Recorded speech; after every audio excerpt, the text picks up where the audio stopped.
Haidong. In this video, we're going to talk about high-level master concept number 1. So this is a catch-22, right? Either I call us high level, and I also call myself high level, which is a weird thing to say. But I think this will make more sense as we talk about it. This level is, I won't say the highest, it is a very, very high level idea. So that high level, again, masters, whether it is in Gumdo, whether it is in other martial arts, they can feel this a lot more naturally. In fact, they use it a lot more against their opponents than obviously mid and low level masters.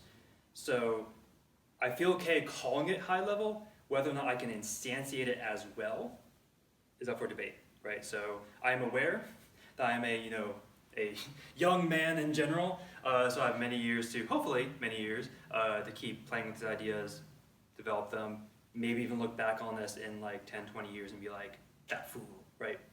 But this is an idea that I want to play with, so let's get into it. I've used this idea in the past, and it's really hard to explain, but pressure.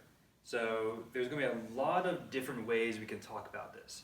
The way I'm going to be discussing it is specifically with regard to swordsmanship, as opposed to necessarily what you would do with open hand or outside martial arts as well. You can use it, but I think it will make more sense as I kind of discuss it. So there's, little asterisks, right? So some of this is going to sound oogie boogie, and if you haven't felt it before, it will be oogie boogie. However, if you have trained martial arts, if you've had some really weird experiences, it's also going to be true. So when I talk about pressure, it's going to be slightly different from what many other martial arts call, chi or ki or something like that, which is like the flow of energy, which is 100% something that Gumdo is all about, right? So like the natural movement of the body, right? So Gumdo is a very ergonomic, kinesiologically ideal sword art and martial art in general, because it just naturally moves and you kind of feel the energy already flowing. But there is a difference between, again, ki and chi and pressure. The way I like to think about it, and again, this is not always true, so again, this is me doing my own thing, is it's chi or ki with intentionality, right? So you can have a natural flow of energy, you can kind of just feel it going as you go through martial arts, but the moment you fixate that energy with intent, so obviously with swordsmanship, it is to, again, stop the opponent from inflicting harm, that's when it turns more into pressure. And in general, the minute the seal is broken on the sword, it should definitely be at full blow, right?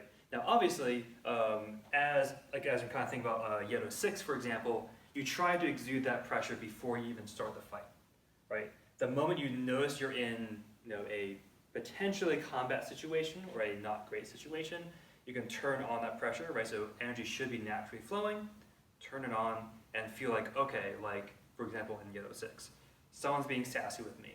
I know someone's sassy behind me. It's like, all right, look, you there? I'm going to come up here, right? Kind of feel a little bit more going forward that way. I see you, back off, and quickly draw back in, and at this point, you're trying to stop the fight with just the pressure, right? So I'm here, it's like, dude, I drew, and I was able to clear that guy back there. He's probably not hurt or anything yet, but he knows that I'm aware of him. Like, do you want to continue? So this is an idea that's like, okay, if you back down, we can all walk away from this. We're cool, right? So from here, I'm trying to have that, again, key with the intentionality, so it's now pressure for him to back down, as well as everyone else around. Now it's a form, so they don't back down, but the ideal case is they back off, he or she backs off, seal, probably keep it until I'm ready to I'm in a safe location, and then drop the pressure. But that's the idea, right? So the easiest way that I've kind of found to use this is if you are practicing with a practitioner, ideally someone who is much better at it than you are, because it'll be a lot easier to feel pressure than to exert pressure. This is actually what they do in a lot of Kendo martial arts, is you go off against high level people who can give off pressure, and you learn how to receive it and then you learn to push it back, right? Not push it back, but push your own back. But one way you can do it is if you're both in a sword defense or even in open hand defense, just try make light contact and just try to push forward, right? Again, this is going to look very, very silly. Just going to look like swords just doing this, right? But the idea is you're trying to exert your pressure on the other person, right? Now, just so you kind of see why we do this, or is why is this an Oogie Boogie concept, is if I can pressure you to do a specific thing, I know what you're going to do. So therefore, it's almost like prescience, whatever it is. I know what you're about to do. Therefore, even before you start your movement, I can already be finishing you off, right? This is also true for open hand, right? So if I kind of pressure in such a way I know you're going to give me a punch, I already am getting ready for the punch as you come in and go in for a happy little strike. I think it's honestly harder to do with open hand, which is why sword is actually a nice gateway martial art to kind of feel pressure. Hopefully that's making sense so far. I am going to go a little bit more into it, but hopefully you can take a little bit of a break if you need to, because I've been talking for a while. Once you have a general idea about sort of what is happening, again, this is something that I can talk about ad infinitum, and you may just be like, I don't get it, I don't believe you, whatever. So once you're able to at least receive it, right? So then, not the minute you realize it, but when you start to realize you can actually receive and feel when pressure is being exerted, you want to learn how to communicate with it. That's going to be very, very difficult, especially when you're doing usually it's more isolation martial art like Gumdo. It's a form-based as opposed to necessarily sparring-based, although I do like to spar. It's a little bit harder to kind of get that idea as opposed to something like Kendo, where you're only not only, there are katas, but you mostly fight someone.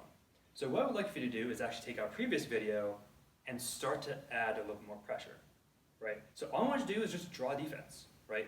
So if I'm here, I'm assuming it's easier to kind of get the vibe as I'm looking this way, right?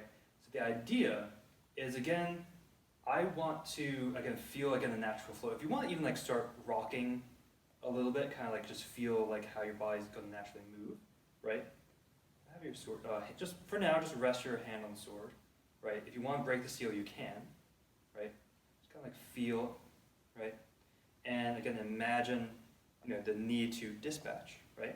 So from here, feel the pressure going forward, have everything going forward as I, again, do a little, maybe a little bit of a flex. That's just how I kind of physically show it a little more. Here, right? And as I'm getting ready, push, right?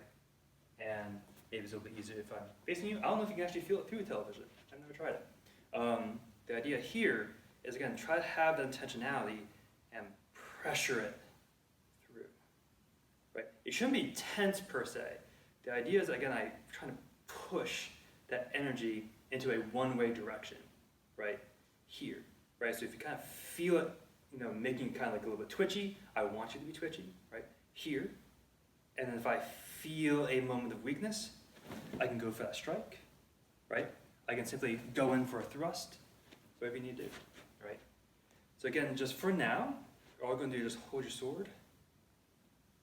Feel almost as you're breathing out, feel energy coming here, right? And when you are ready to cease it, grab.